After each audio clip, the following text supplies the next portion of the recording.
అమ్మా ఆ, ఆ, చికెన్ చికెన్. ఆ, ఆ. ఏమండి ఆ, మా నాన్నగారికి చికెన్ అంటే ఇష్టం కదా, 1 కిలో పట్టుకురండి. సరే తి.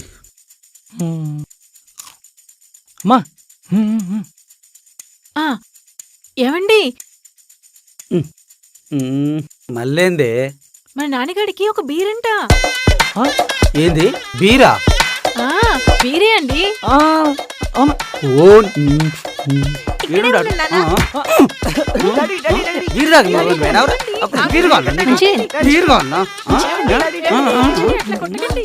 ఏయ్ ముందు నిన్నదంటే ఆడసక్కగా ఇస్తాడు. నువ్వు చెబెట్టుకాడు అట్ట తయారండి. బీరట బీరు. అడిగావు కదరా నువ్వు. నేను అడిగిన థమ్సప్పే. ఆకేం తెలుసురా, నేను ఇంకా బీర్ అనుకున్నా.